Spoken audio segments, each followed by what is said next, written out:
Hello दोस्तों। आज आप लोगों को पॉलिटी में भारत का संवैधानिक विकास के बारे में बताने वाला हूं कि भारत का संवैधानिक विकास कैसे हुआ था। इसके अंतर्गत बहुत सारा एक्ट लाया गया था, है ना। एक एक करके समझेंगे, लाइन बाय लाइन। ये मेरा ही नोट्स है, ठीक है, जो अपने हाथ से बनाया हूँ।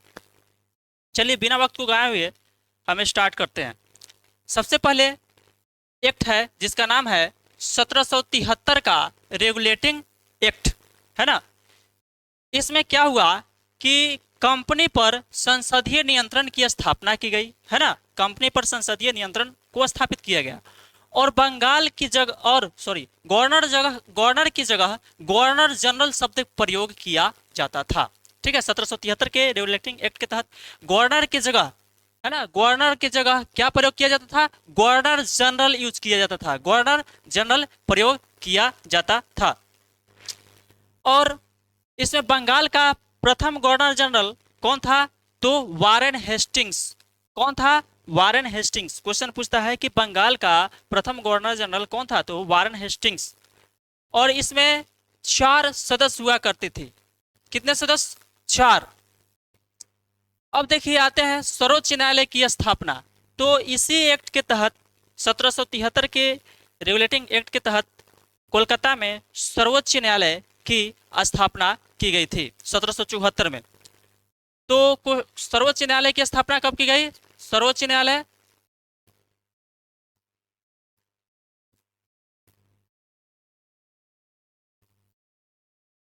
1774 में। और कहाँ पे? तो कोलकाता में।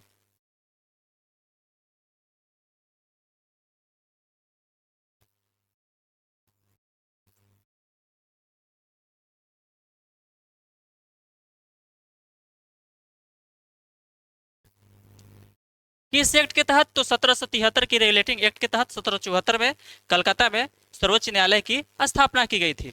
इसके प्रथम मुख्य न्यायाधीश कौन थे? एलिजा इम्पे थे, तथा 3 अन्य सदस्य न्यायाधीश भी हुआ करती थी। तो क्वेश्चन पूछता है कि 1773 के रेगुलेटिंग एक्ट के तहत प्रथम मुख्य न्यायाधीश कौन थे? तो एलिजा इम्पे थे, तथा 3 अन्य न्यायाधीश भी हुआ करते थे। कंपनी को चलाने के लिए 2 संस्था हुआ करती थी। कंपनी को चलाने के लिए कितना संस्था? 2। एक को बोला जाता था बोर्ड ऑफ प्रोप्राइटर्स और एक को बोला जाता था बोर्ड ऑफ डायरेक्टर्स, है ना। तो बोर्ड ऑफ डायरेक्टर्स में सदस्यों की संख्या कितना हुआ करती थी? 24, 24 हुआ करती थी। और इसी एक्ट के तहत बताया है कि 1774 में कलकत्ता में सर्वोच्च न्यायालय की स्थापना की गई। तो 1773 के रिलेटिंग एक्ट के तहत कलकत्ता में, है ना, सर्वोच्च न्यायालय की स्थापना की गई थी। अब आते हैं 1784 का पिट्स इंडिया एक्ट। 1784 का पिट्स इंडिया एक्ट देखते हैं। इसमें क्या था? संसदीय नियंत्रण को और बढ़ा दिया गया और बोर्ड ऑफ कंट्रोल की स्थापना की गई और इसमें 6 सदस्य हुआ करते थे। बोर्ड ऑफ कंट्रोल में कितने? 24 की जगह कितना हो गया? 6। अब देखते हैं कि इसमें क्या था कि गवर्नर जनरल के अधिकारों में क्या किया गया? वृद्धि किया गया। और 4 सदस्य के जगह पे, है ना, पहले 4 सदस्य हुआ करता था, उसके जगह पे अब 3 ही सदस्य का चयन किया गया, है ना।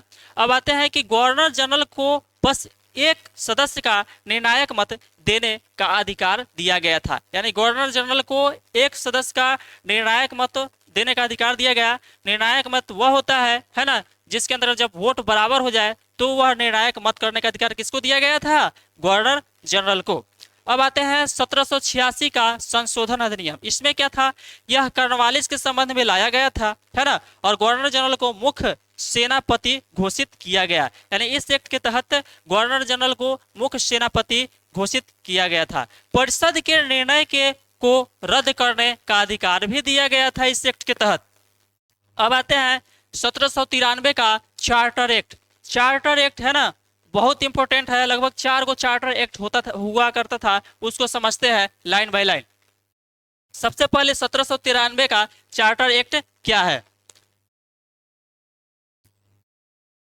तो चार्टर एक्ट ऐसे 20-20 वर्ष पर आया करता था। सबसे पहले प्रथम बार, है ना,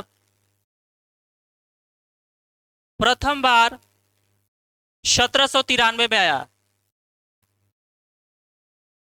फिर दूसरा बार 20 वर्ष बाद यानी कि 1813, यानी कि क्या देखे कि 20 वर्ष बाद फिर तीसरा चार्टर एक्ट आया 1833। यह भी कितना वर्ष बाद आया?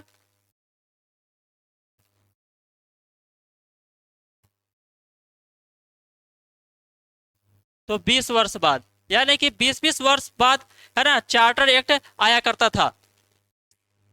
तो हम देखेंगे कि 1793 का चार्टर एक्ट क्या है। तो इसके अंतर्गत कंपनी का शासन अधिकार है ना 20 वर्ष बढ़ा दिया गया। बताया है कि इस एक्ट के तहत शासन अधिकार को है ना कितना वर्ष के लिए बढ़ा दिया गया? तो 20 वर्षों के लिए है ना बढ़ा दिया गया, 20 वर्षों के लिए बढ़ा दिया गया।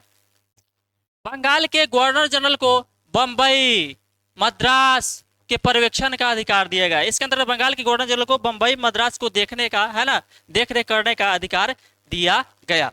अब आते हैं फिर 20 वर्ष बाद आया है ना दूसरा चार्टर एक्ट है ना, तो इसको देख लेते हैं। पुनः 20 वर्ष बाद इसको बढ़ाया गया और व्यापारिक एकाधिकार को समाप्त कर दिया गया, यानी कि चाय का व्यापार जो चीन से हुआ करता था उसको आंशिक रूप से क्या कर दिया गया? समाप्त कर दिया गया। लेकिन पूर्ण रूप से चीन के साथ चाय के व्यापार को समाप्त किस एक्ट के तहत किया गया था?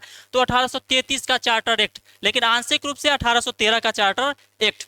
अब इसी एक्ट के तहत है ना 1793 के चार्टर एक्ट के तहत ही शिक्षा पर 1 लाख रुपया खर्च किया गया है ना, शिक्षा का सर्वांगीण विकास हो उस पर 1 लाख, उसी के लिए 1 लाख रुपया व्यय किया गया।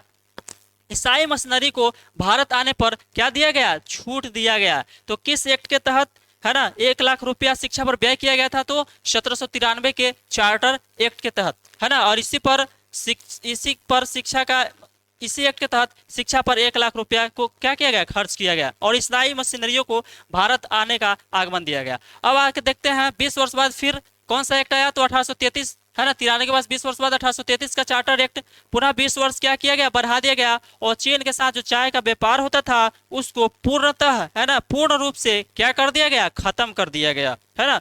किस एक्ट के तहत? तो 1833 का चार्टर एक्ट। उसके बाद जाति वर्ग के आधार पर है ना सरकारी चयन में भेदभाव को भी समाप्त कर दिया गया। जो भी सरकारी कमेटी में जो चयन होता था जाति वर्ग के आधार पर उसको भी क्या कर दिया गया? खत्म कर दिया गया। उसके बाद बंगाल, ये बहुत ही इंपॉर्टेंट है, इसको वीवीआई कर लीजिए है ना। वीवीआई कि बंगाल के गवर्नर जनरल को भारत का गवर्नर जनरल बनाया गया और इस प्रकार भारत का प्रथम गवर्नर जनरल कौन था? तो लॉर्ड विलियम बेंटिंग। कौन था? Lord William Bentinck.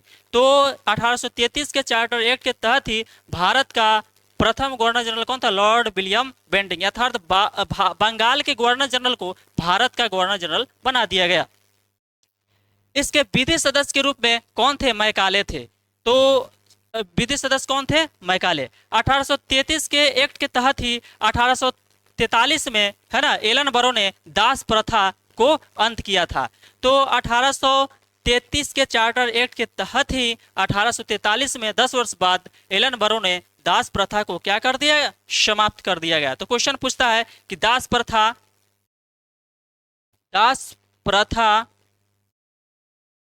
का अंत कब हुआ? तो 1843 में। किस एक्ट के तहत? 1833 के चार्टर एक्ट के तहत है ना। और किसके द्वारा अंत किया गया? तो एलन बरो। किसके द्वारा? एलन बरो। ये क्वेश्चन पूछता है, एलन बरो। चलिए, धन्यवाद।